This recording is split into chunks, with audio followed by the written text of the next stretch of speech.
السلام علیکم ورحمۃ اللہ وبرکاتہ نحمدہ ونصلی ونسلم علی رسولہ الکریم اما بعد۔ ہمارے معاشرے میں تقریباً ہر طبقے پر تنقید ہوتی ہے اور لوگ کرتے ہیں، اور ذرائع ابلاغ کی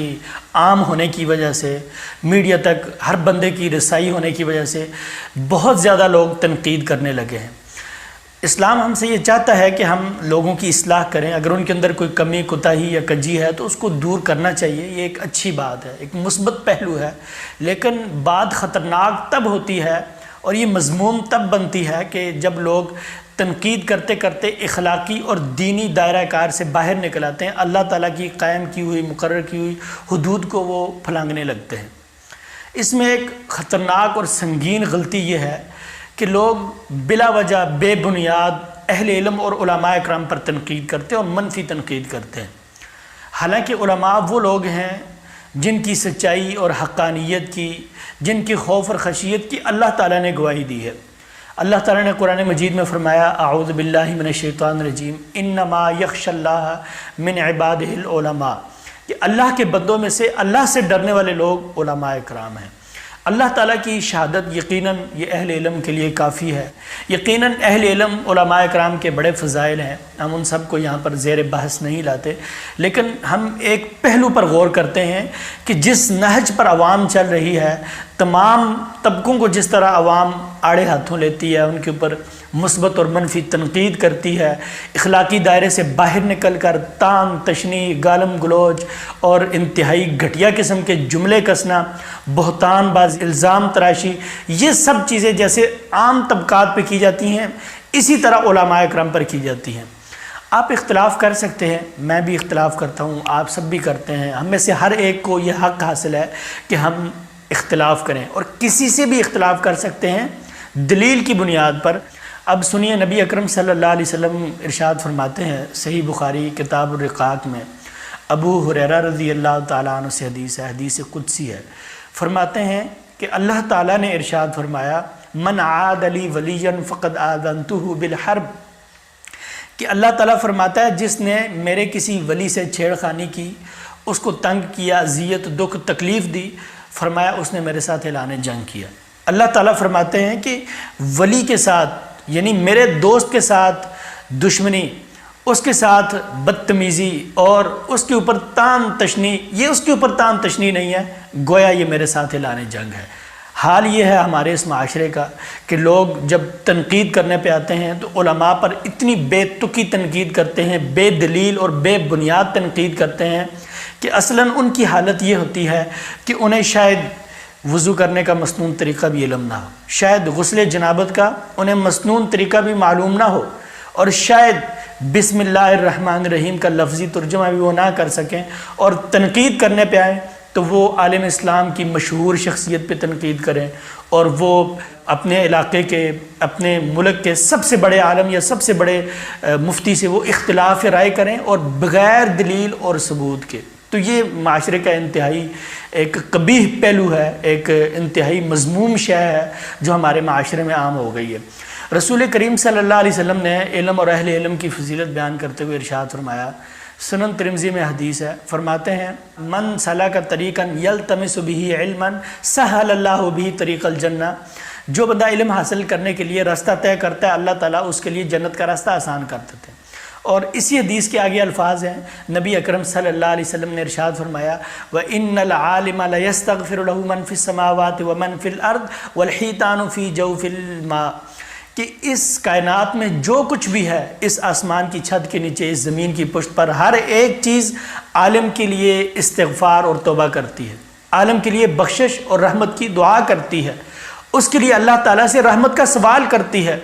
حتیٰ کہ جو سمندر کی تہوں میں، اندھیروں میں مچھلیاں ہیں، وہ بھی ایک عالم کے لیے اللہ تعالیٰ سے رحمت اور بخشش کی دعا کرتی ہیں۔ اس قوم کو اللہ جانتا ہے کیا ہو گیا ہے، یہ اہل علم علماء اکرام پر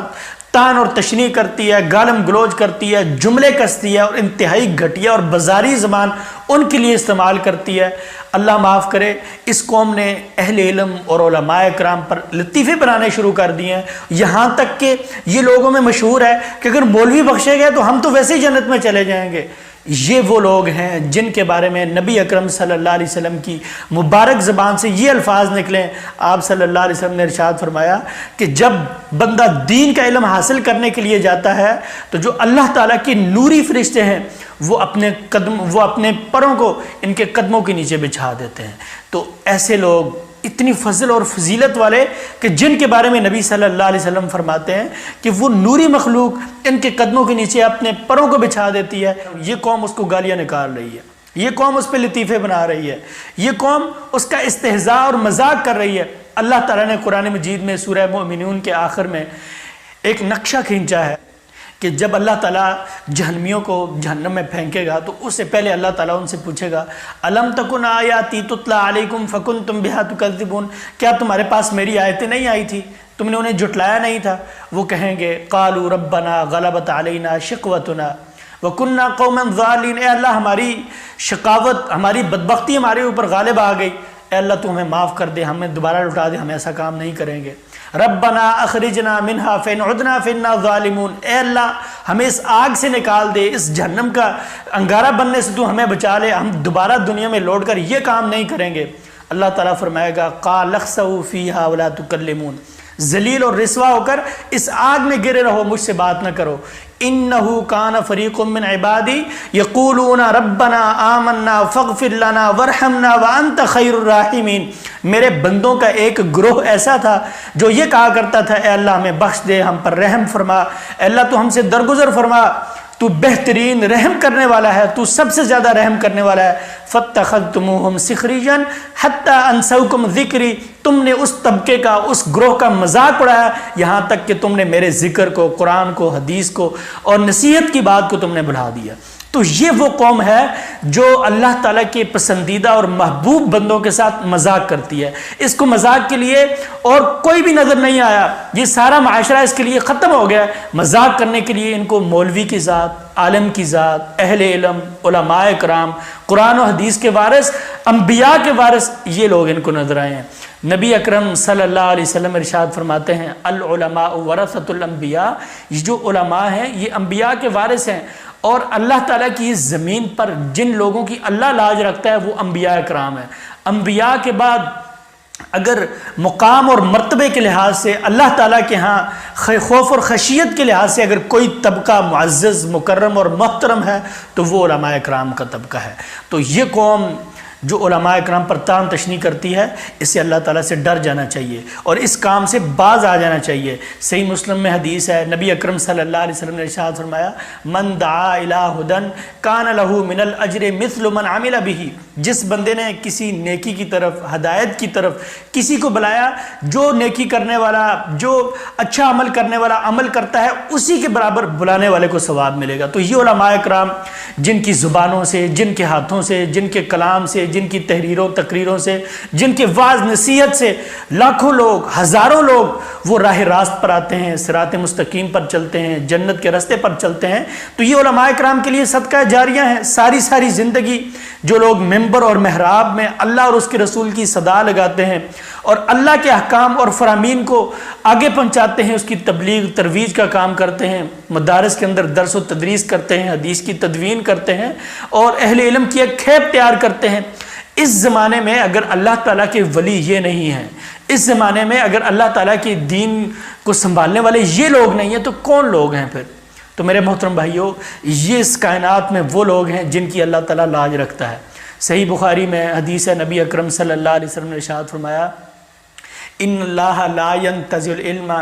انتزاع، اللہ تعالیٰ علم کو یک بارگی سے نہیں اٹھائے گا بلکہ ولکن یقبض العلم بقبض العلماء، لیکن اللہ تعالیٰ علم کو علماء کے اٹھانے کے ساتھ اٹھا لے گا کہ ایک ایک کر کے عالم فوت ہوتا جائے گا، اس طرح علم اس دنیا سے ختم ہو جائے گا۔ پھر نبی صلی اللہ علیہ وسلم نے ارشاد فرمایا ایسے لوگ آئیں گے یفتون ولا یستفتون،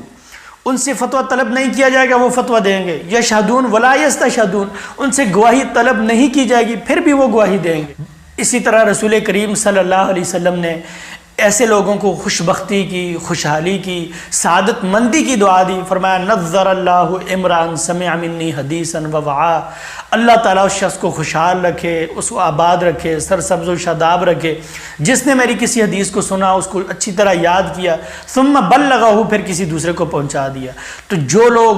نبی صلی اللہ علیہ وسلم کی دعا کے مستحق ہیں، جو لوگ نبی صلی اللہ علیہ وسلم اور سارے انبیاء کے وارث ہیں، جو لوگ اللہ تعالیٰ کی گواہی کے مطابق اللہ تعالیٰ سے ڈرنے والے ہیں، اور جو لوگ جن کے قدموں کے نیچے اللہ کی نوری مخلوق اور معزز فرشتے وہ پر بچھاتے ہیں، اس معاشرے میں اس سے پاک طبقہ اور کون ہو سکتا ہے؟ یقیناً دیگر طبقات کی طرح اس طبقے میں بھی بہت کمیاں کوتاہیاں ہیں، لیکن اس کا ہرگز یہ مطلب نہیں ہے کہ ہر بندہ اٹھے اور مولوی پر تنقید کرنا شروع کر دے، بغیر دلیل کے، بغیر برہان کے، بغیر ثبوت کے۔ اگر آپ کو اختلاف ہے، آپ قرآن و سنت سے دلیل لائیں اور مولوی صاحب کا آپ انکار کریں، آپ رد کریں، قرآن و سنت کی روشنی میں اخلاق کے دائرے کے اندر رہ کر آپ ان سے اختلاف کریں، ہم آپ کے اختلاف سے اتفاق کریں گے۔ لیکن جب یہ چیز بہت دور ہو جاتی ہے، یہاں تک کہ وہ لوگ اختلاف کرنے لگ جاتے ہیں جن کو مسنون وضو کا بھی علم نہیں ہوتا، جن کو غسل جنابت کا صحیح معنوں میں پتہ ہی نہیں ہوتا کہ غسل جنابت کیسے ہوتا ہے، وہ کن چیزوں سے فرض ہوتا ہے، اور پھر کس طرح اس کو کرتے ہیں، صحیح معنوں میں وہ طہارت بھی نہیں حاصل کر سکتے ہوتے، اور وہ اتنے بڑے طبقے کے اوپر تنقید کر رہے ہوتے ہیں جو صحیح معنوں میں اللہ اور اس کے رسول کے محبوب لوگ ہیں۔ اللہ تعالی ہمارا حشر علماء کرام کے ساتھ کرے، اللہ تعالی ہمیں علماء کی عزت اور توقیر کرنے کی توفیق عطا فرمائے، اور اللہ تعالی ہمیں جہلا اور ان کے وسوسوں اور ان کی باتوں سے بچائے، اور اللہ تعالی ہمارا انجام صالحین اور انبیاء کے ساتھ فرمائے۔ جو کچھ سنا گیا اس پہ عمل کی توفیق عطا فرمائے۔ جزاکم اللہ خیر، بارک اللہ فیکم۔